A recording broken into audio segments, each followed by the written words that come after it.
né? Onde existe lá uma série de regras e um exercício regular do direito, e, portanto, esse estranhamento não está presente, né? Esse juízo de antinormatividade, de anormalidade do fato, não vai estar presente. E aí a pergunta que se faz é se isso precisa ser justificado em termos práticos, né? E me parece que não. Acho que na última aula a gente tratou disso aí e revelamos que isso está muito mais vinculado à própria ideia de tipificação da conduta do que na necessidade de justificar uma conduta típica, né? Que normalmente está presente em outros contextos de conduta e de ação. Bom, mas hoje já podemos iniciar a análise dos tipos em si, os tipos dolosos, os tipos culposos e os tipos omissivos. E aqui vão precisar de uma análise específica, e assim a gente vai avaliando isso a partir do artigo 18 do nosso Código Penal. No artigo 18, nós observamos que as condutas, né, vejam que descreve o artigo 18 do Código Penal, no tocante à conduta, né, e ela vai dizer, diz o crime doloso, inciso 1, né, e aí, doloso quando o agente quis o resultado ou assumiu o risco de produzi-lo. E aí nós temos duas correntes para tratar do dolo que são assumidas dentro do nosso Código Penal, dentro da nossa dogmática penal, né? Vejam que nós não trabalhamos aqui com uma teoria da previsão. E aí a gente vai entrar nessa matéria e vamos discorrer uma diferença entre aquilo que a gente chama de dolo eventual e culpa consciente. São situações distintas, né? É possível uma culpa com previsibilidade e com previsão, uma culpa com previsão, e é possível um dolo indireto, que não necessariamente seja a vontade de produzir aquele resultado, né? Vejam que no artigo 18, inciso 1, eu tenho doloso quando a gente quis o resultado. É a teoria aí da vontade. A primeira teoria relacionada ao dolo que o código adotou foi a teoria da vontade. É doloso o crime quando a gente quer praticar aquilo, né? A segunda teoria é a teoria do consentimento, ou assumir o risco de produzi-lo. Se ele assume o risco de produzir um resultado, ele consente com esse resultado. Portanto, é uma outra teoria que trata aqui do dolo. Nós não colocamos a teoria da previsão. O fato de prever um resultado como possível não significa consentir. Óbvio que em todas as outras hipóteses existe a previsão, porque para adentrarmos nessa análise do dolo é preciso destrincharmos o significado do dolo, né? Vejam que o dolo, dentro do finalismo, e como está posto e como vem sendo construída a nossa dogmática penal, com base no finalismo welseniano, né, entre aquelas teorias da conduta que nós exprimimos, né? Então, deixa eu só colocar aqui, né, o dolo no finalismo de Welsel. Esse dolo, ele é psicológico, ele é mera intencionalidade, Ele se refere à intenção de produzir resultados, né? Então, esse dolo finalista, ele tem uma característica psicológica e ele é deslocado para o tipo exatamente por conta dessa característica. Só que o dolo, na sua formatação, ele é formado, ele é a congregação de dois elementos, né? O dolo é igual, o dolo para existir, que a gente fale em dolo, nós temos que observar dois elementos, né? O elemento intelectivo, somado ao elemento volitivo. Então, o dolo ele se realiza com a formatação desses dois elementos, o elemento intelectivo somado ao elemento volitivo. O elemento intelectivo ou intelectual é a representação mental daquilo que eu vou praticar. Então, antes de praticar alguma coisa, eu represento o que eu vou fazer. Né? O volitivo é aderir àquilo que foi representado, é querer, por resultado, aquilo que foi representado. Ou pelo menos consentir, como na segunda etapa. Quando existe um dolo direto, ele está vinculado à teoria da vontade. O dolo indireto está vinculado à teoria do consentimento. Né? Então, você tem aí, na ideia do dolo indireto ou eventual, né, essas hipóteses compreendidas do dolo, conforme o artigo 18, essa perspectiva do querer o resultado, então é um dolo direto, e o dolo indireto, que é assumir o risco de produzir este resultado a partir da ação. É uma indiferença com relação ao resultado, que é o dolo eventual. Né? Mas todos eles têm esses dois elementos, o elemento intelectivo e a vontade de produzir aquele curso causal a partir daquilo que foi representado. E esses elementos de representação que estão aí presentes dotam do dolo, dotam a força anímica do dolo, né? Ou seja, a intenção, a intencionalidade, né? Na busca de produzir aquele determinado resultado. Então, o dolo tem essas características que a gente não vai poder mais se dissociar, toda vez que eu vou e que eu imagino a formatação do dolo, eu vou ter que observar o dolo nesse plano de representação mental, né? E é por isso que o dolo é um elemento anímico natural de qualquer conduta, porque qualquer conduta ela é final, ela é intencional. É exatamente aquilo que representa a antecipação biocibernética, ou seja, dos movimentos da vida, bio-vida, cibernésia, movimento, a antecipação dos movimentos da vida para a produção de um determinado resultado. Eu estou sempre buscando, nessa representação, objetivar um determinado resultado. E existe uma intencionalidade, um querer produzir, um querer produzir aquilo que foi representado, aquilo que passou antes pela minha cabeça, no plano intelectivo, e que vai se reproduzindo no mundo exterior. Né? Dentro dessa análise, isso que é estranho dizer, liberdade de pensamento. Enquanto essa ideia ela não se auto-publiciza, né? Enquanto ela não é expressa, é óbvio que todos têm. Né?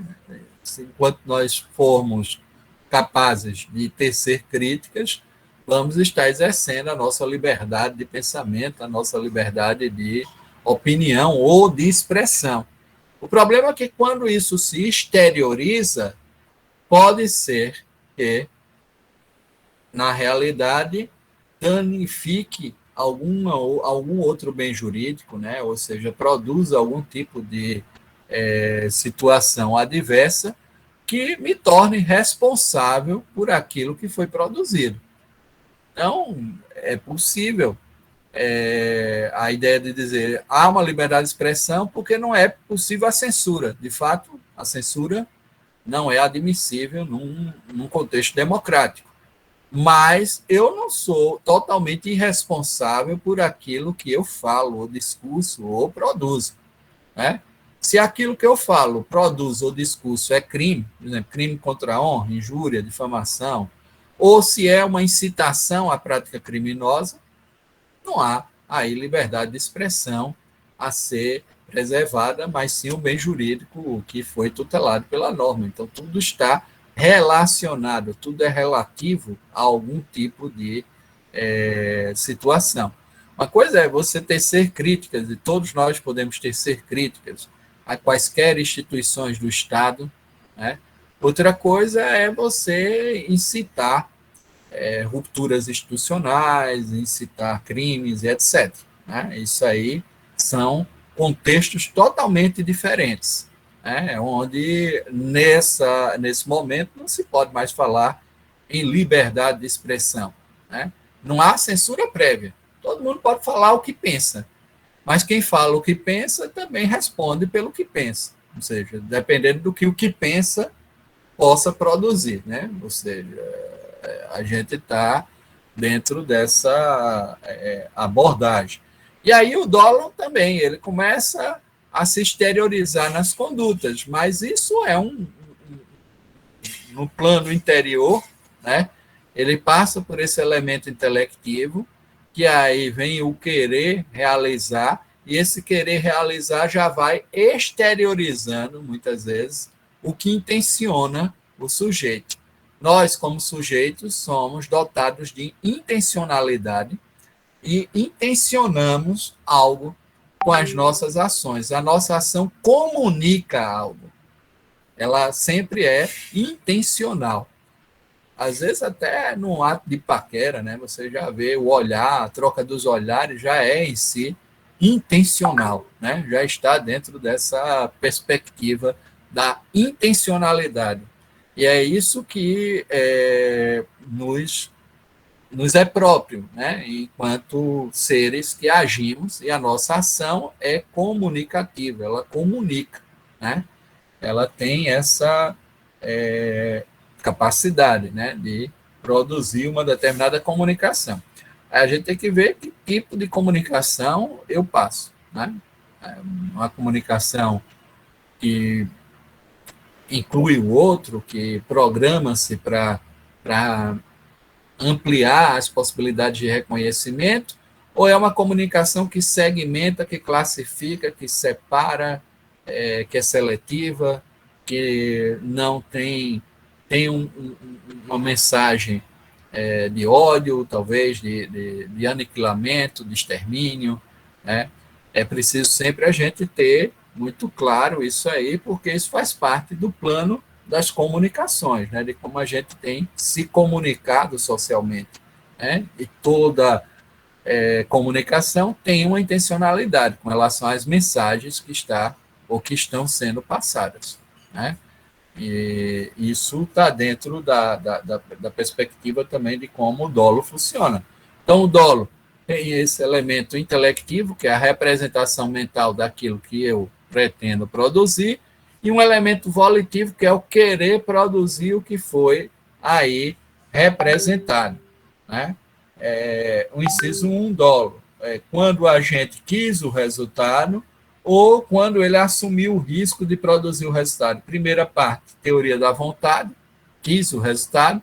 Segunda parte, teoria do assentimento ou do consentimento. Nós não conseguimos ou não incluímos, pelo menos a título de estrutura do dolo, a perspectiva da previsão. Então, a teoria da previsão não foi aí incluída, né? Ou seja, fica para a ideia da culpa. Quando estudarmos a culpa com todos os elementos, vocês vão entender isso. Agora, a primeira questão é que o dolo direto, esse é mais fácil, né? A pessoa intencionava produzir o resultado morte e dirigiu-se para essa produção, e daí adveio a morte e ficou claro, era o querer produzir aquele resultado. É como se eu, na direção de um veículo automotor, quisesse atropelar um de vocês, né, e apontasse aí esse atropelamento, né, e aí produzisse o resultado morto que, por mim, era pretendido. Aí eu quis o resultado de ser um dolo direto. Pode ser que eu venha em alta velocidade, conduzindo alguns de vocês, e o Jetland está do meu lado, a gente está voltando aí de uma pescaria, e aí ele diz, professor, baixa aí o a velocidade que o senhor pode provocar algum acidente. Aí eu digo, não estou nem aí, Gerlando. Quem estiver na pista, que salte para a calçada ou para o acostamento, e se tiver, eu passo por cima. Né? Se eu der essa resposta, eu estou assumindo, eu estou assentindo com um resultado. Então, meu dolo aí é um dolo indireto, mas que consente com o resultado. Daí o dolo eventual, né? Ele assume o risco de produzir esse resultado de maneira consciente. Eu estou consciente, consentindo com essa possibilidade. E eu nutro uma indiferença com relação a esse resultado. É a fórmula de Frank, né? Quando trabalha com essa hipótese, lança uma fórmula que é: seja o que for, haja o que houver, continuarei agindo, continuarei produzindo esse resultado. Aí você poderia dizer, mas professor, qual a diferença disso para uma culpa? Principalmente uma culpa consciente, onde eu sei que na direção de um veículo automotor eu posso produzir. A diferença está na comunicação, exatamente na maneira como eu comunico essa conduta. Se a mesma pergunta tivesse vindo do Gerlando, eu tivesse dito, Gerlando, olha, esse horário não vai ter muita gente, acho que dá para a gente manter essa velocidade aí, acho que não vai ocorrer o problema. Não é que o problema deixou de ser previsto numa ou noutra situação. Em ambas, houve uma previsão do problema. Mas a postura é diferente. Numa, eu tenho uma indiferença com o resultado. Eu uso a fórmula de Frank. Haja o que houver, seja o que for, continuarei agindo, não estou nem aí para quem eu vou atingir. Na outra, eu previ, eu sei, mas eu conto que isso não vai acontecer, a culpa consciente. Essa é a diferença do dolo eventual para a chamada culpa com previsão ou culpa consciente. Ao nós não adotarmos a teoria da previsão como uma das hipóteses do dolo, e há países que adotam, não é o nosso contexto. Ao nós não adotarmos, essa previsão ficou a título de culpa. E aí, ainda que eu possa antecipar mentalmente que esse resultado pode se produzir, como eu não estou agindo com indiferença em relação a esse resultado, eu conto que esse resultado ocorra, eu fico na perspectiva de que esse resultado não vai ocorrer, eu acho que não vai ocorrer, e até comunico eu expresso isso, né? Digo, não, esse horário não vai ter ninguém aí na pista, dá para a gente manter essa velocidade, qualquer coisa eu freio, o carro está em dia, na mecânica, eu tenho condições, ainda dá uma condição aí para eu desviar, mas de repente acontece. Se acontecer, houve culpa consciente, mas não dolo eventual. Outra coisa é eu dizer, eu vou, e não estou nem aí para o que ocorrer. O que vier para mim é peixe, né? Ou seja, eu não estou nem aí, é indiferença. Eu estou comunicando isso de maneira incorreta. Diga aí, Gerlando, você ia perguntar? Professor, qual é a diferença de uma pessoa vem em um carro dirigindo em alta velocidade, atropela uma pessoa e não para socorrer a vítima? Aí outra pessoa vem em um carro, atropela a pessoa, para socorrer a vítima. Dentro do Código Penal, qual é a sentença, qual é a diferença de um caso para o outro? Ambos os casos estão entre crimes praticados no trânsito, né? Aí, a primeira hipótese, eu estou querendo achar que é um crime culposo de homicídio ou de lesão corporal culposa no trânsito, onde a omissão de socorro aí da parte do agente, ela se torna um elemento qualificador desse crime. Ela vai agravar a pena do crime, né? E na outra hipótese, não há o agravamento, inclusive ele pode até lutar pela comprovação de que houve culpa exclusiva da vítima, a gente vai ver isso mais adiante, né? E aí ele pode, e o fato, mesmo que fosse uma culpa exclusiva da vítima, se ele omitisse, vamos supor que nem foi culpa sua, o cara se jogou na frente do seu carro. Ainda assim, você tem o dever de prestar o socorro. Porque se você não responde pelo homicídio culposo ou a lesão corporal culposa, pode responder pela omissão na direção do veículo automotor, que também é uma missão de socorro que está lá prevista como um elemento próprio, né, do contato no tráfego. Todos no Código Nacional de Trânsito, né? Todos aqui. Obrigado, professor, pela minha dúvida. Essa hipótese, deixa eu só tratar dos tipos para que você, depois, né, da aula, se quiser, dê uma olhadinha, mas estão aqui na Lei 9.500 e a gente vai aqui para a Lei de Trânsito, né? O Código de Trânsito, os tipos em espécie, aí tem o artigo 302, praticar homicídio culposo na direção de veículo automotor, né?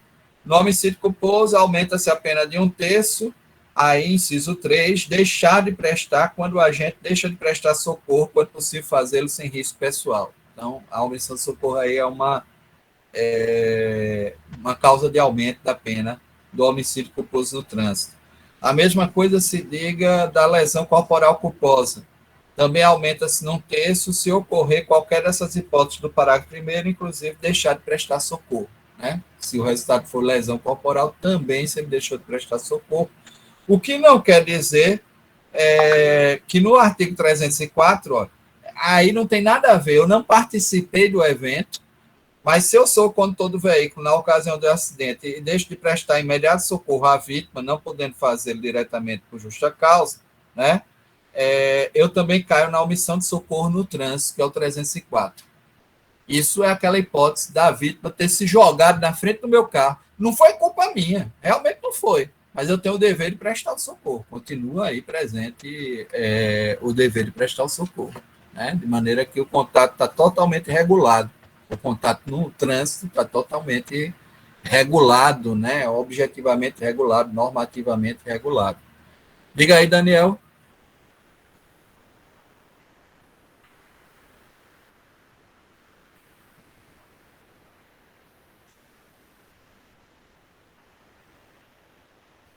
Sim.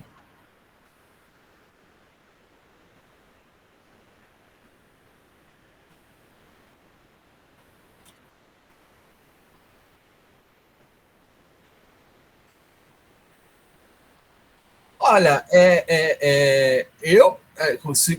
por isso que você está me dizendo, isso deveria ir para a culpa consciente. O problema no outro nível, é que a jurisprudência tem buscado estender situações de culpa consciente, dando a ela tratamento de dolo eventual.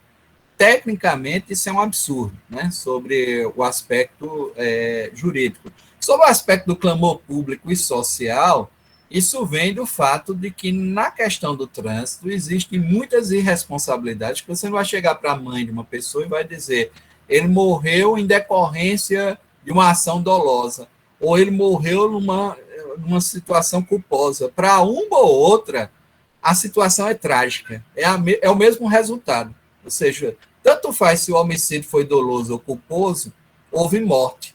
E essa pessoa não vai poder mais conviver com seus familiares, né? Ou seja, a vida foi destruída dessa pessoa. E aí o que é que alguns têm buscado fazer? Criar uma hipótese da culpa temerária, qualificando determinadas situações da culpa, para que ela produza um resultado próximo do dolo, mas não deixa de ser culpa, né? Porque essa confusão entre o dolo eventual e a culpa consciente tem trazido para a seara da justiça, muitas vezes, uma função, aquilo que a gente vê o povo reclamar demais, que o judiciário tem se posicionado nas funções dos demais poderes. Ocorreu realmente. Isso aí não é mentira, não. Quem estiver observando o que a gente tem visto no cenário atual, o judiciário muitas vezes tem agido como legislador positivo. É como se ele tomasse as posições do parlamento. O parlamento omisso tem um clamor público, um clamor social sobre determinadas matérias, isso vai bater lá no juiz, os juízes estendem o alcance, que não é de forma adequada jamais, né, sobre o aspecto técnico do que é dolo eventual e do que é culpa consciente, daquilo que tecnicamente é dolo eventual e é culpa consciente, não caberia. Obviamente, quando ainda está em fase de instrução, e inquérito, o indiciamento é sempre feito, porque nesse primeiro instante de investigações, antes de chegar ao julgamento, o indiciamento deve ser feito pelo dolo, por uma questão muito simples. Porque nesse primeiro momento, já que eu vou submeter essa pessoa que matou a um júri, em princípio é a um júri, né? Ou seja, o tribunal competente para tratar de homicídios, de crimes contra a vida, é o júri, né? Então, vige um princípio que é o princípio do indúbio pro societate. Então, mesmo o Ministério Público, estando de porte, né, e algumas informações que ele pode até mudar e pedir a absolvição ou a desclassificação do crime no momento do júri, mas no começo ele tem que fazer, por exemplo, ele vai fazer a denúncia por dolo. Por que ele tem que fazer por dolo? Porque as provas devem ser submetidas ao tribunal, que é juízo natural, competente para lidar com essa matéria. E ali vai caber o debate para a questão da culpa consciente, né? E cabe, não é uma coisa tão fora do comum, né? Isso vai ser analisado, né? Então, há circunstâncias onde, se você junta as provas, que não caiba claramente, né, dentro dessa perspectiva da fórmula de Frank, seja o que for, haja o que houver, eu continuarei agindo. Me parece que, por isso que você falou, já seria um argumento de defesa de que não havia essa intencionalidade propriamente de uma indiferença, de comunicar uma indiferença com relação a qualquer resultado. Ele estava tentando prevenir, achando que ele ia ter condições, que geralmente o cara que age assim, ele acha que tem condições de evitar o resultado lesivo. É muito mais próximo de uma questão culposa do que dolosa. Mas há situações e situações concretas. Por exemplo, em Pernambuco, há um tempo atrás, o sujeito matou uma família toda que estava num cruzamento, vindo em altíssima velocidade, atravessando todos os sinais vermelhos. Foi julgado como dolo eventual. E aí acabou condenado como homicídio doloso. Pegou mais de 30 anos, né? Pegou uma pena braba, né? Por conta desse fato. Matou 4 pessoas da mesma família, né? Ele sobreviveu, mas pegou na lateral de um carro que jogou, e ele vinha em altíssima velocidade, totalmente embriagado, né? Então vinha num estado de embriaguez, vinha com uma indiferença, e aí também não tinha nenhuma testemunha, nem ninguém mais para dizer que ele estava baixando velocidade, ou os radares não captaram isso, não, captaram velocidade, né? Só isso. E aí ficou claro, circunstancialmente, de que aquilo era dolo eventual. Aí pode-se chegar a essa dolo eventual, porque é uma indiferença completa com que ele pudesse produzir ou não, né? Agora, se você capta que o cara estava parando nos sinais, estava reduzindo, já é uma questão diferente. Porque num ou no outro existe a previsão. No dolo eventual existe a previsão também, né, do que vai ocorrer. Esse elemento intelectivo que é a antecipação da causa. Mas na culpa, a única diferença é que no dolo o sujeito é indiferente com o que ele vai produzir. Na culpa consciente, ele conta que esse resultado não vai ocorrer, que ele vai conseguir administrar o risco. É a questão da administração do risco. Ele acha que vai gerenciar e vai evitar produzir esse resultado. É essa a questão. Ele acha que ele é competente, né, e que vai produzir o resultado, né? Bom, diga aí, Thalita. Professor, eu não sei se o senhor acompanhou a questão da Boate Kiss, e eu queria saber, assim, uma opinião, se o senhor acha, porque houve uma grande discussão, né? Ali, por mais terrível que seja, porque foi a morte de muitos. Inclusive, eu gosto muito do texto daquela mesma que fez sobre o Holocausto, a Daniela... é uma grande jornalista que escreve sobre essas situações trágicas. Agora ela está escrevendo sobre o desastre de Mariana, e também ali de Brumadinho, né, sobre essa questão do arrastados, né? Esse novo livro dela é sobre as pessoas que perderam tudo e etc. São grandes tragédias nacionais que devem gerar, assim, comoção, e a gente buscar essa responsabilização, né, das pessoas que provocaram isso. E aí ela escreveu sobre o Holocausto brasileiro, que ocorreu, né, em Minas Gerais também, né, dentro da... E aí escreveu sobre a Boate Kiss, ela escreveu Todo Dia a Mesma Noite, que é contando um pouco das mães, do sofrimento. E você, é isso que eu vou lhe dizer. Para uma mãe, você não tem que chegar juridicamente. Uma coisa é a técnica jurídica, como a técnica jurídica apreende, outra coisa é o sofrimento da pessoa, que você não tem como chegar para ela e dizer não foi dolo, foi culpa, né? Isso aí é indiferente, o resultado foi morte e para ela é trágico.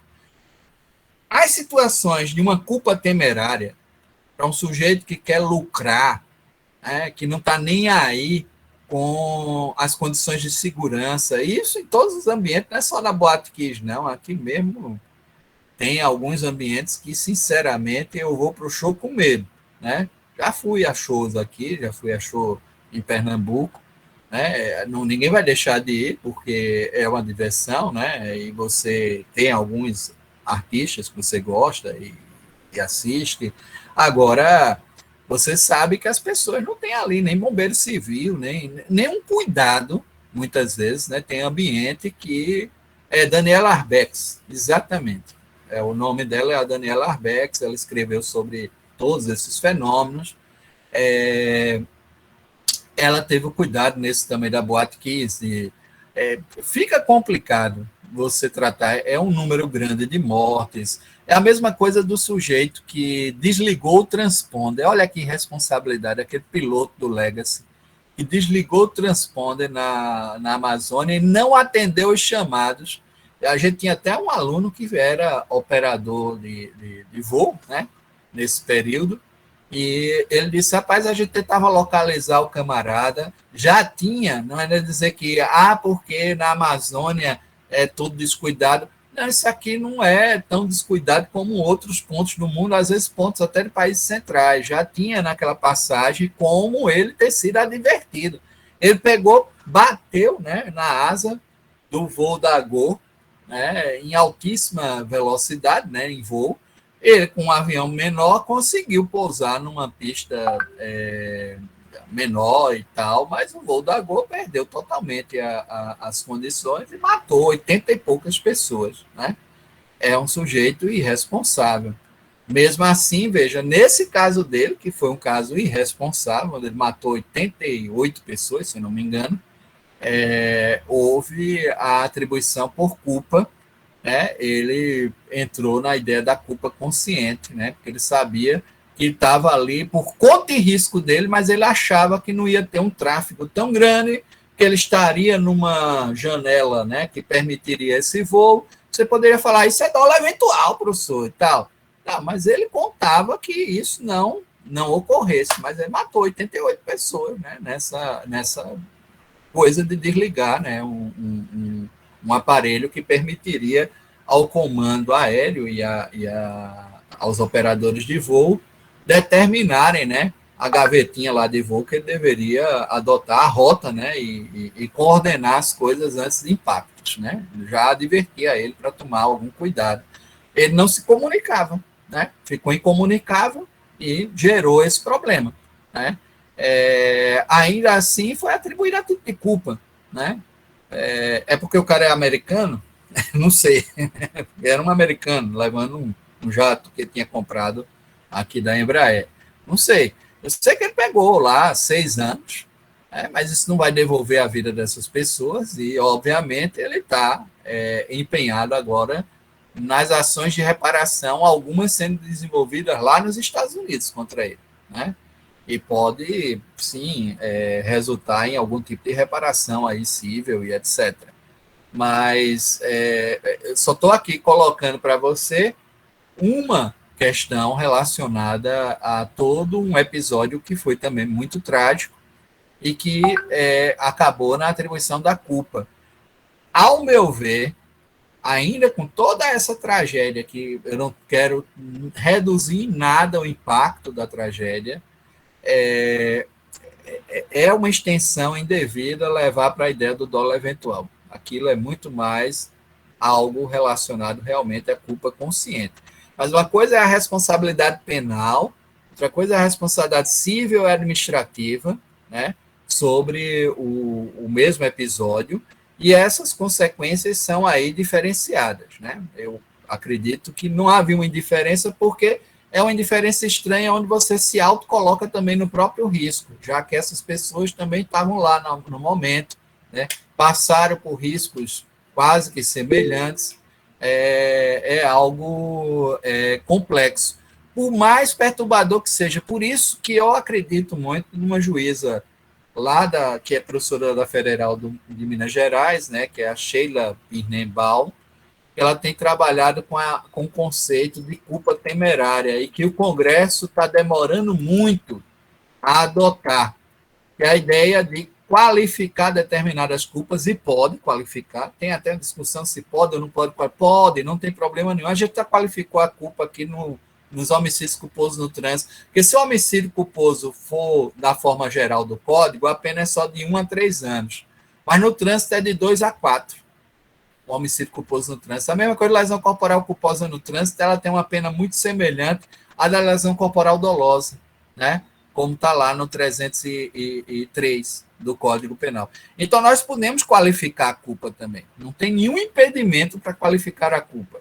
Era trazer isso para dentro de uma margem de culpa qualificada, quando resulte em muitas mortes, quando seja a inobservância do dever objetivo de cuidado classificado, né, como regra para habilitação, para que isso serviria para o cara do jatinho do Legacy e tal, você equiparar a pena do dolo. Pronto, resolveu o problema, mas você não vai fazer uma atecnia de dizer que algo que foi culposo foi doloso, porque você não encontra a resposta que o clamor público queira. Nem sempre o judiciário vai atender clamor público. Quem tem que atender clamor público é executivo, que depende de voto, é legislativo, que depende de voto, o juiz não.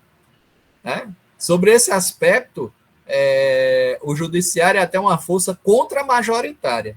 Ela, exatamente para garantir e assegurar os direitos das minorias e a limitação dos poderes e os poderes de punir, o juiz não tem que estar satisfazendo o que a maioria da população entende como correta, ou clamor social, ou clamor público, né, com relação a determinadas situações. Se assim começar a fazer, e se assim agir, a gente pode dizer que não existe mais judiciário, né? É essa a questão. Agora, ele tem que, sim, cumprir o que tecnicamente a lei lhe permite cumprir, e não estender para o conceito de dolo eventual, que é culpa consciente. O problema todo é esse, né? Agora, que são fatos graves, que mereceriam uma maior atenção, inclusive do legislador, sobretudo do legislador primeiro, sim, são, né?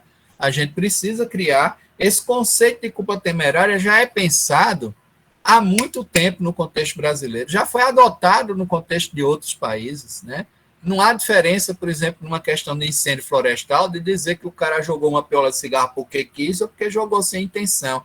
Na Califórnia, a pena é quase a mesma. Quando comprova porque foi porque quis, é 60 anos. Quando comprova que foi sem intenção, leva 40. Ou seja, a diferença aí é pequena da ideia, porque é uma culpa temerária. Você tem que entender quais são os danos que a sociedade vai exigir o maior cuidado das pessoas, né? E se as pessoas provocam o fato a título de culpa, mesmo dentro desses danos, eles vão ter que assumir essa consequência, né? Porque para a mãe, aqui para nós, para uma mãe que perdeu o filho, não adianta você estar dizendo que foi por dolo ou por culpa. Essa discussão aqui é da técnica jurídica, da justiça. Fisicamente o filho está morto, né? É uma tragédia. É uma tragédia de um jeito ou de outro. O que eu preciso é aprender a operar o direito da maneira correta para poder, por um lado, dar um mínimo de conforto a essas pessoas, no sentido de dizer que houve uma retribuição, que essa pessoa foi penalmente responsabilizada, mas foi responsabilizada de maneira adequada, e, por outro, buscar a reparação mínima, aí, às vezes até a título de dano moral, disso que aí foi produzido, né? Se houver condições para tanto. Agora, é uma situação grave, morreram 300 jovens quase, né? 200 e lá vai fogo, né? Ali dentro dessa boate. Mesma coisa dessa tragédia do voo da Gol, né? Onde morreram 88 pessoas, e isso é horrível, né? Se você pensar em ambas as situações, que são, ao meu ver, culposas, onde há uma inobservância do dever objetivo de cuidado, houve uma maximização desse resultado que mereceria uma equiparação ao dolo, né, na pena. A pena mereceria ser a mesma do dolo. Eu não posso dizer que esse cara do Legacy, levando 6 anos de pena, isso atende ao clamor da sociedade, ou não atende. Mas não é o juiz que tem que fazer isso. Não é o Estado juiz que vai ter que fazer essas mudanças. Essas mudanças vão ter que vir do legislador, né? É nesse aspecto. É isso. Tem havido muita omissão. Às vezes o legislador negativo por excelência, que é o Supremo Tribunal Federal, termina agindo, interferindo, né, nas omissões dos demais poderes e em realizar corretamente suas funções, né? E isso tem dado agora uma série de caldo. Quando era só com o legislativo, né, a coisa não trazia muitos problemas, mas quando começou a entrar na margem também do executivo, pronto, aí o problema está aí posto. E, de fato, a um dado momento, essas disfuncionalidades têm que ser corrigidas, né? Tem que ter alguém que faça um freio de arrumação e a gente comece novamente a conviver, né, com o princípio da harmonia e separação dos poderes, né, de maneira adequada. Bom, então acho que essa perspectiva aí da culpa temerária, ela atenderia ao fato. Mas essa ideia do seja o que for, haja o que houver, continuarei agindo. Essa é a perspectiva lá da fórmula de Frank para o dolo eventual. Tem um teórico do direito que é completamente maluquinho, né, que é o Ney Burateles. Ele tem um livro dele, do Manual de Direito Penal dele, lá, publicado pela Atlas, e ele diz, olha, eu simplifico logo as coisas e explico para todo mundo entender qual a diferença entre o dolo eventual e a culpa consciente. Mas vocês vão me desculpar as palavras, porque são palavrões, né? Mas ele usa e geralmente fica bem didática a distinção, realmente. A distinção é o seguinte, quando você está diante de uma ação cuja previsão se dá numa hipótese de dolo eventual, o sujeito diz, foda-se, não estou nem aí para essa consequência. E quando se trata de culpa consciente, é quando o resultado choca e ocorre, você diz, fudeu. Essa é a diferença. O foda-se é dolo eventual, o fudeu é culpa consciente. Né? Desculpem minhas palavras, mas é a questão da didática na expressão do Ney Burateles, né? Não, se você for usar isso no tribunal, você sai de lá preso, né? E também para prova não dá não, viu?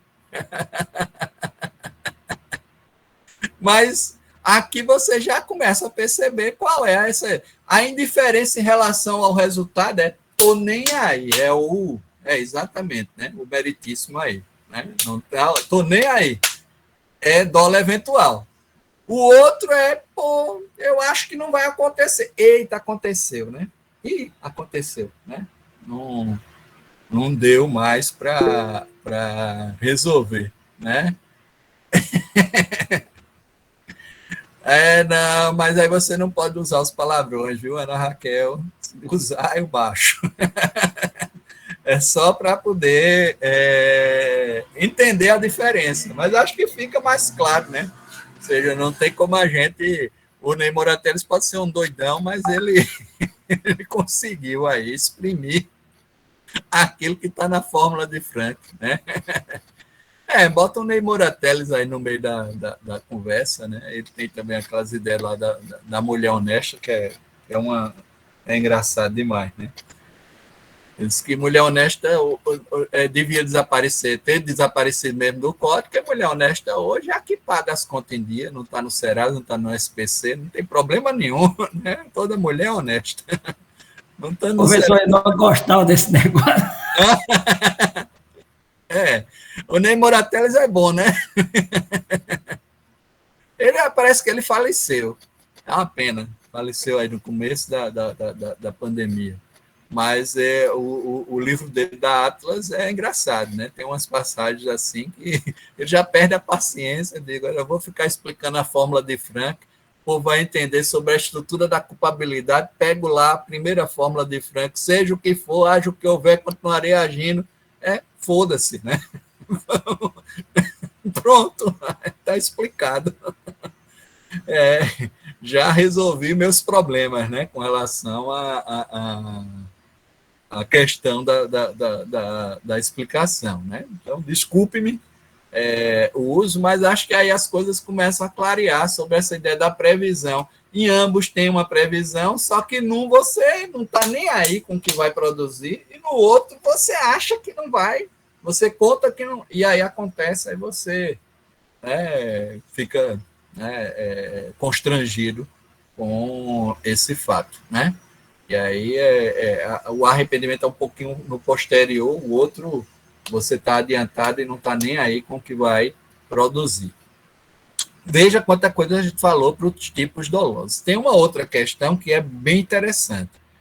Vai que você quer matar lá o Biden e põe uma bomba no Força Aérea 1. Vamos dizer isso, porque o professor está falando isso, senão eu sou preso por terrorismo, né?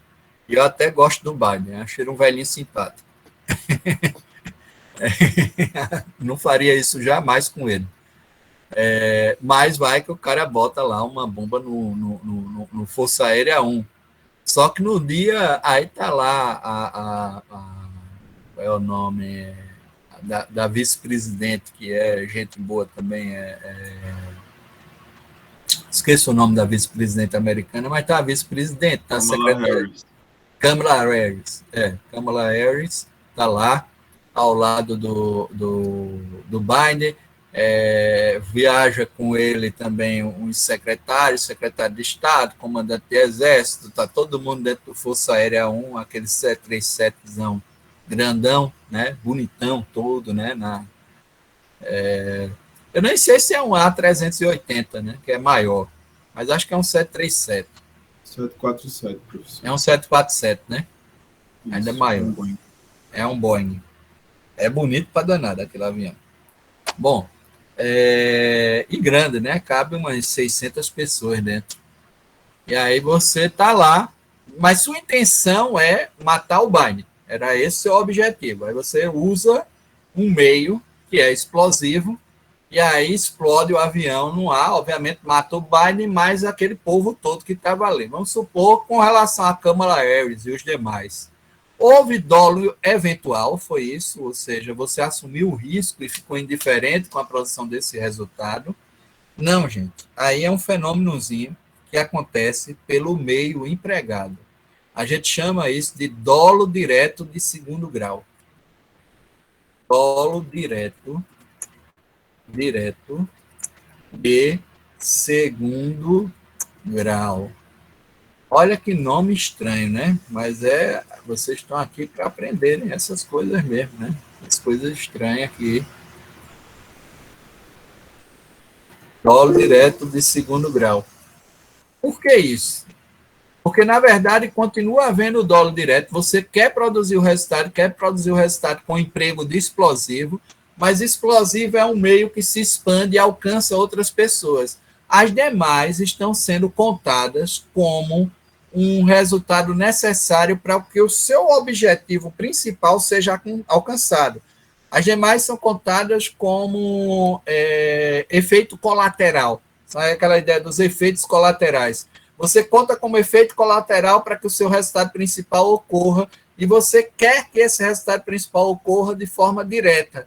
Você quer matar lá o pobre do velhinho, simpático, né, do Biden, aí você também mata um bocado de gente junto, porque usou explosivo como meio necessário. Com relação a esses demais, com relação a ele, ao seu objetivo, ao seu alvo, existe dolo direto de primeiro grau. Com relação aos demais, que são contados como efeito colateral, como forma necessária para que aquele resultado seja alcançado, existe aquilo que a gente chama de dolo direto de segundo grau. Não é um dolo eventual. Compreendem isso? Ou seja, a gente não está diante de um dolo eventual com relação aos demais. Porque, na realidade, não é um risco que você esteja assumindo como uma alternativa. É algo que necessariamente vai acontecer pelo emprego do explosivo. Né? É inevitável que você mate. É a mesma coisa de botar veneno na comida, feito dá vontade de rir, né? Só não é risível porque é trágico. Mas lá em Caruaru, uma empregada uma vez botou veneno na comida da família, e aí pensou, meu Deus, eu pensei que só ia atingir Dona Fulana. Matou quase todo mundo, né? Matou o povo todo. E ela, no depoimento, foi dizer, eu pensei que só ia matar Fulana, não é? Essa coisa. Mas você usa o veneno e acha que só vai matar uma pessoa se todo mundo come a mesma comida, né? Era uma coisa meio... Mas às vezes ocorre, né? As pessoas não terem essa noção, como estão matando, é a mesma coisa, vou cuspir no prato, né? Trate muito bem quem lhe serve, né? Nunca trate mal. Se desconfiar, é melhor demitir. Mas não demita avisando que vai demitir, não, né? Porque de prato servido há outras coisas mais, né? Você pode ter que comer, né? E aí não é legal, né? Essa questão. Então, essa é uma situação aí a ser pensada, né? Dentro dessa hipótese. Não é uma questão de dolo eventual, é um dolo direto de segundo grau. Pelo meio empregado, você basicamente conta que outras pessoas serão atingidas, né? Você não vai atingir só aquele objetivo principal que você pretende, mas você vai atingir outros. Diga aí, Gerlane. Eu assisti um filme quase idêntico a essa história que o senhor está falando aí. O cara queria matar o presidente dos Estados Unidos, contratou uns terroristas para invadir a Casa Branca, e pegou e ainda mandou derrubar o avião que vinha o vice-presidente. Uhum. Aí eu quero saber, porque parece que ocupava uma função no governo, quem assumia a presidência do país era ele. Então, está enquadrado em que tipo de dolo? Ambos aí é dolo direto, né? Está muito claro, dolo direto, ele intenciona obter esses dois resultados. Agora, o que vai determinar que outras pessoas morram colateralmente para poder atingir o objetivo é dolo direto de segundo grau. Né? Então, ele vai... Aí usa um explosivo. O explosivo fica mais claro, né? Tem uns filmes bons sobre essa questão do explosivo. Tem um que é com aquele Danny... com aquele ator negro, que é bem... atuante, que parece que é em Madrid, né? Que ele fica voltando. Eu esqueço o nome do filme, é muito bom esse filme. Eu assisti esse, mas é outro filme. É outro filme. Essa é a história que eu... do explosivo e tal, do emprego. Era um efeito colateral, exatamente. E aí, claramente, deixa... E aí, falavam, né? Que era efeito colateral para atingir o objetivo. Tem isso. Aí o efeito colateral é um dolo direto de segundo grau. Continua sendo dolo direto, mas é dolo direto de segundo grau. Né? Então, as pessoas não colocam a questão da ética, né? Se você tem como exigir, por exemplo, um limite que a pessoa desvie um trem em alta velocidade e vai atingir 4 pessoas da sua família, por exemplo, mas vai salvar as milhares ou centenas de vidas que estão dentro dos vagões do trem. Né? Será que a pessoa faz toma essa opção? Né? Seria uma opção ética kantiana. Se ele fizesse proporcionalmente o número de vidas, né, uma vida pela outra, é possível uma vida pela outra, mas nem sempre é tão fácil assim. Vai que entre os 4 que ele matou, estava uma pessoa que no futuro poderia ter produzido uma vacina ou a cura do câncer, salvando milhões de pessoas. Então, não é tão fácil você fazer esse tipo de escolha, de dizer, mata um, que é uma escolha instrumental de custo-benefício, né, imediato, ela não é nunca fácil. Né? Por isso que cada vida vale uma humanidade inteira, né? Dizia o Primo Levi. A dignidade humana está numa vida única que sobe, essa vida é tão importante como as demais. Então, a gente deve, se algo é inevitável e está numa causação que não contou com minha contribuição, talvez é melhor não contribuir para que esse efeito, buscando minimizar o efeito, eu possa trazer uma coisa pior. Né? E, geralmente, a nossa razão, que é muito instrumental, sempre vai em busca dessas avaliações de custo-benefício. Mas não tem como ser 100% esse tipo de avaliação. Algum efeito colateral vai aí ser gerado. E você vai intervir, né, na causação. Você vai intervir na causa e vai gerar algum problema. Né?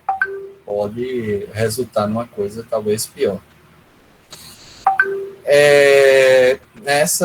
Nessas circunstâncias, eu acho que ficou mais ou menos claro essa ideia do dolo eventual, né, da culpa consciente, dolo direto, dolo indireto, os tipos dolosos. A última questão é que, como o dolo é o elemento psicológico natural de toda e qualquer conduta, qualquer conduta é produzida a título de dolo, ele é o elemento natural de todo e qualquer tipo. É isso que a gente extrai do parágrafo, olha aqui o que eu extraio do parágrafo único do artigo 18. Salvo os casos expressos em lei, ninguém pode ser punido, senão como fato previsto como crime, senão quando pratica dolosamente. Então, o que é que eu extraio do artigo 18, parágrafo único? É de que o dolo é o elemento natural do tipo, é o elemento que vai produzir, né, esses efeitos que estão aí presentes dentro desse fenômeno da conduta, já que toda e qualquer conduta é intencional. Então, quando eu leio as condutas, quando eu leio matar alguém no artigo 121, é matar querendo, intencionalmente, alguém. Matar intencionalmente alguém. Para haver a punição pelo tipo culposo, e lá existe, eu tenho que abrir um parágrafo 3º, se o crime é culposo, e eu nem vou descrever todas as formas de culpa. Então, a culpa é um elemento excepcional que deve vir expressamente previsto. Se não estiver expressamente prevista a culpa, aquele fato só é punido a título de dolo. Por exemplo, não existe um furto culposo. Professor, mas seria estranho existir furto culposo. Nem tanto, porque existe o peculato culposo. Olha que coisa, né, estranha. Né? No 155, você só tem subtrair coisa alheia móvel na sua fórmula dolosa.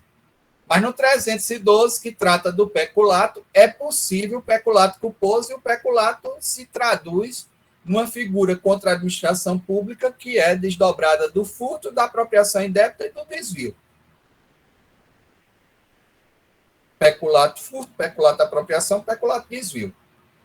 É uma opção do legislador, e obviamente porque com relação à administração deve se proteger, né, o bem público, né, de qualquer tipo de lesão. Mas isso é interessante para que a gente observe. Então, o furto eu só puno na forma dolosa. O furto só pode ser punido na forma dolosa porque é assim que está expressamente previsto em lei. Eu não tenho o acréscimo aí de qualquer culpa, e o 18, parágrafo único, me diz que os tipos, na sua parte especial, ou nas diversas legislações penais especiais, quando eu leio um tipo, eu estou lendo que aquela conduta é punida a título de dolo. Se não houver expressa previsão da forma culposa, como tem no 121, parágrafo 3º, como tem no 129, parágrafo 7º, como tem no tocante à receptação culposa, no 180, né, tem que ter a expressa previsão da forma culposa. Se não houver a expressa previsão da forma culposa, só é punido a título de dolo. Então, dolo é o elemento geral, anímico, que é aplicável dentro dessas circunstâncias para todas e quaisquer hipóteses, né, de condutas típicas. As condutas, os tipos só vêm punidos a título de dolo. E uma última questão com relação ao dolo é que o dolo é um elemento geral, de maneira que ele acompanha desde a representação mental, a intenção, independente das causas que posteriormente se conjuguem para o resultado. Vou explicar isso, no chamado erro em causa. Vai que eu, com raiva, pego o Daniel, né, e bato em Daniel em cima de uma ponte e depois jogo Daniel de cima da ponte embaixo, pensando que ele morreu, né? Tem um filme que eu não recomendo para vocês não, mas é de um humor assim sarcástico extremo, que é aquele Matadores de Velhinhas, não sei se vocês já assistiram, que reúne um grupo para assaltar um banco, mas aí eles alugam o porão da casa de uma senhora de certa idade, que era próxima a esse banco, né? Não era um banco, era um cassino, né? E eles estão roubando o cassino, e o camarada enrola essa senhora de várias formas, né, e tal, e tudo. Só que aí ela descobre que eles tinham furtado, sabe quem são eles, e diz que vai denunciá-los, né? Eles resolvem matar a mulher, mas um por um é que acaba morrendo, e a mulher tem o sono dos inocentes, né? Ela dormindo à noite, né? O primeiro morre engasgado com uma dentadura dela, né? Porque leva um susto quando ela acorda. Aí ele vai tomar água e a mulher tinha botado a dentadura no copo. Ele engole e morre sufocado. E aí sai morrer todo mundo, né? Ninguém sobra vivo. E o último também, o cara pensou que tinha matado ele porque tinha lançado da ponte, só que ele morre enforcado com a própria gravata, não pelo lançamento, né, que o outro tinha feito, batendo nele. E é essa a ideia do erro em causa. O dolo aí é geral, porque seria uma coisa estranha você responder por tentativa de homicídio em concurso com homicídio culposo de algo que você também está causando, porque você lançou, né? Você pensou que o cara já tinha morrido quando você tinha batido nele, que ele já estaria morto, mas ele morreu do traumatismo craniano após o lançamento, né? Não foi das pancadas que você deu nele, ou dos tiros que você deu nele, mas foi do traumatismo craniano, né? O tiro não foi mortal, mas a vítima sentiu a dor, desmaiou e tal, e você imaginou que ela estava morta, e aí você mata exatamente por essa... Existe um dolo geral aí que acompanha toda a conduta, né? E o erro em causa não altera a natureza da responsabilidade por crime doloso consumado. Responderia por homicídio doloso consumado, não pelo fato do desvio de causalidade que ocorreu, não por uma intervenção de um terceiro, não é outro que está intervindo. É uma situação onde a causa que você também gerou, e dentro dessa ideia do dolo geral, que está na perspectiva da representação, exatamente porque ele integra o tipo, né, de forma geral, todos os tipos estão previstos na forma dolosa, então, como há essa intencionalidade, você responde por esse fato. Alguns autores dizem que isso é um exagero do finalismo, mas adiante a gente vai entender um pouco por quê, né? Dizem que esse dolo geral causa, sim, transtornos e injustiças e pode produzir um tipo de extensão inadequada. Mas é o que nós temos, ou seja, em termos de... O erro em causa não desvirtua o dolo. O erro com relação à causa que deu, né, o fim, já que você intencionava matar ou intencionava lesionar, isso vai acompanhar o fato até o seu fim, e o dolo será um dolo geral, nessa ocorrência. Bom, alguma dúvida? Ele pode...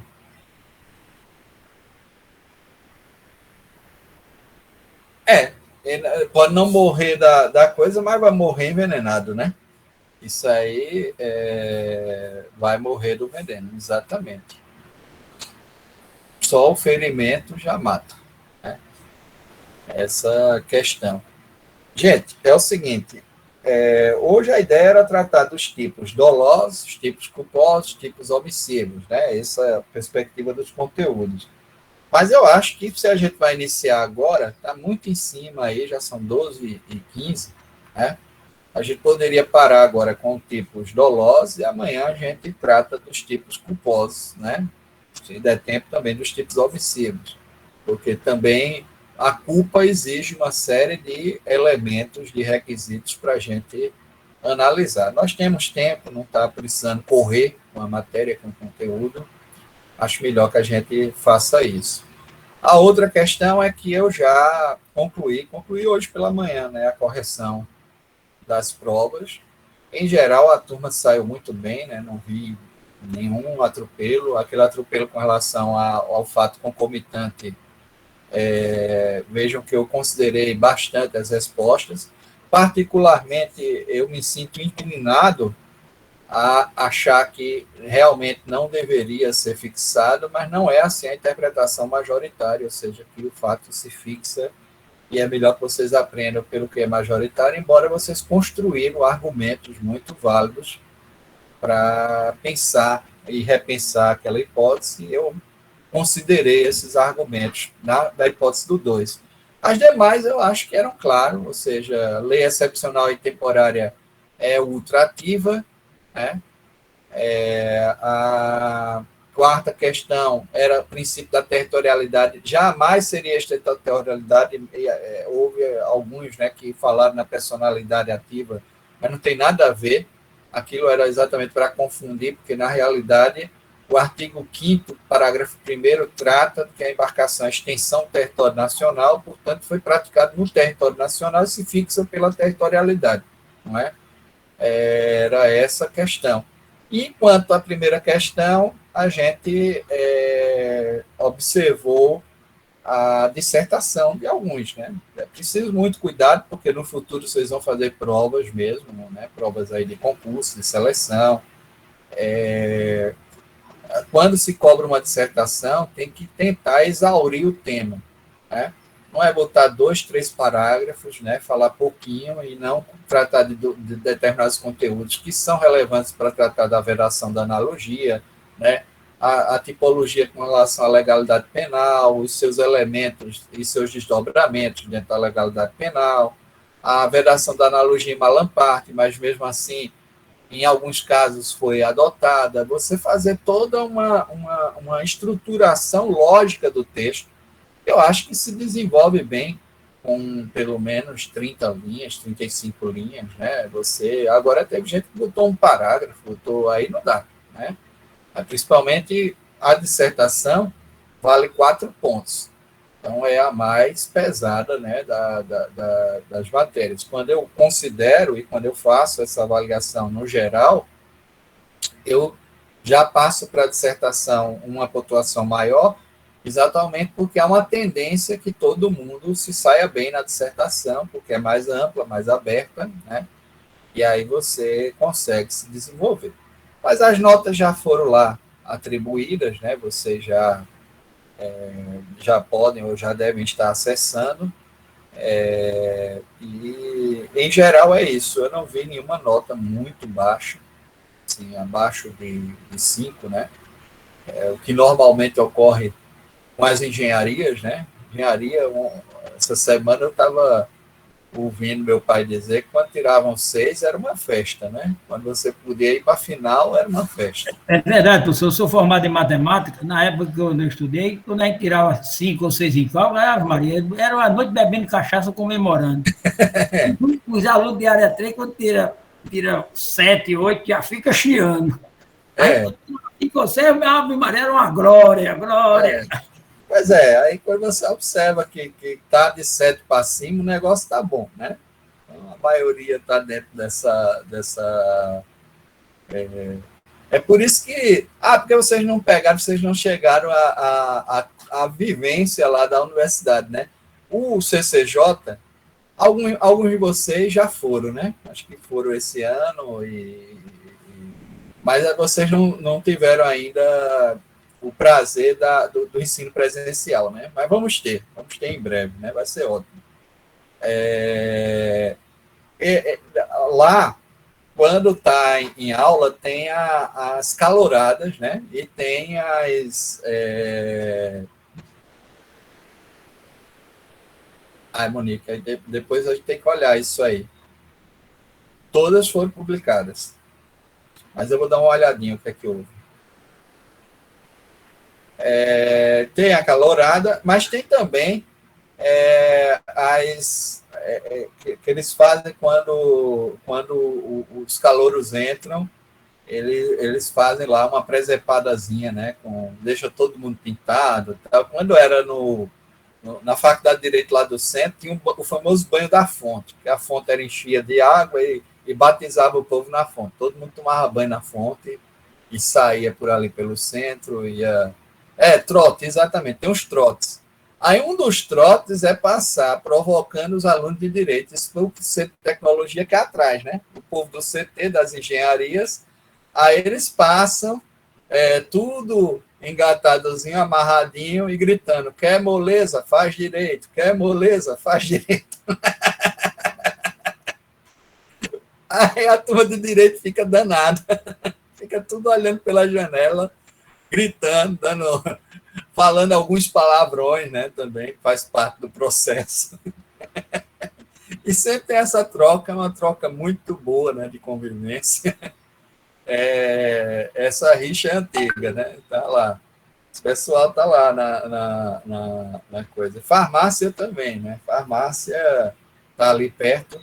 Aliás, o CCJ é o test drive de tudo, porque tem um laboratório lateral, que é o laboratório de combustíveis. É o único ambiente da universidade que pode ter uma explosão, né? Fica logo do lado da gente. Aí, se houver explosão, pega na biblioteca, vai pegando o CCJ todo, né? Acho que a gente tem que ter um tempo também para sair, senão vira Boate Kiss, né? É horrível, né?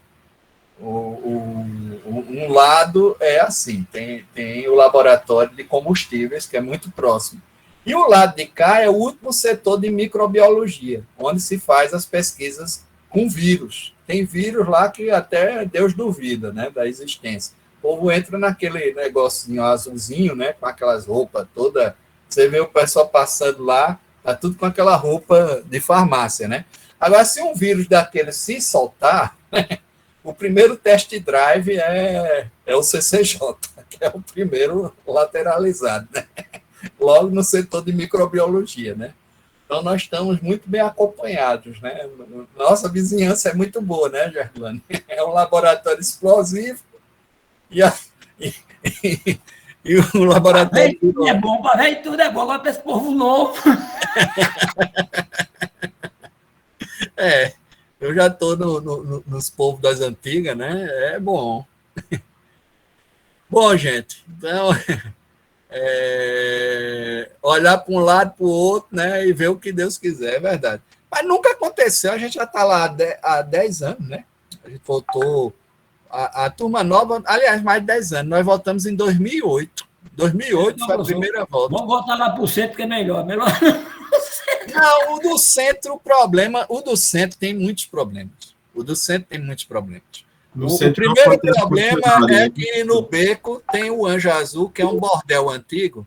Quando as meninas começam a fazer lá as encenações ou coisas, o negócio pega na turma de cima, né? A turma é complicado. Aquele bordel existe desde faz muito tempo. Mas tem um problema que tem aluno que às vezes dá desculpa, dizendo que foi ali no Beco para tratar do dente, né? Porque tem um dentista ali embaixo, né? A desculpa era muita gente com dor de dente, né? Era um problema esse do centro. Que aí botava umas músicas esquisitas também, a gente queria dar aula e ficava competindo, tendo que gritar lá, rapaz, desliga isso aí 1 minuto, eu estou na aula. Era desse jeito. Ou quando não tinha protesto na praça, que também era outro problema com relação. Então, o centro é muito bonito, a faculdade, mas João Pessoa cresceu muito, é uma cidade muito movimentada, e aí aquilo traz algum transtorno no dia a dia, né, da população. Né? Então, tinha esse problema do Anjo Azul e da praça. Né? Aí o centro só serve mesmo para a gente fazer. Agora, o centro está lá como extensão, como prática jurídica, tem aula. Vocês vão ter aula no centro. Vocês não têm aula, vocês vão usar o CCJ do centro, porque a Defensoria Pública se instalou lá para dar uma assistência e vai ter algumas aulas de prática jurídica que vão estar por lá. Inclusive, parte do departamento de prática está deslocado lá com o núcleo de prática. E aí, a partir do centro, que está perto de todos os... aí vocês, na prática jurídica, vão botar em prática esse leque de oportunidades. Exatamente. Né? Podem beber uma cervejinha ali na frente. Também tem um bar lá de um japonês, que é legal, que a gente comia um pastel, que as baratas passavam por cima assim, do pastel. Mas era bom, viu? O pastel bom. Agora você via as baratinhas, né? Passando do outro lado. Era só tirar as baratas assim, você comia o pastel com... Pronto. Resolvi o problema. O problema é se ela tivesse sido frita junto com o pastel, né? Aí era crocante demais. Tá bom, gente. Até mais. Até amanhã. Até amanhã, professor. Tudo de bom. Um abraço. Até mais.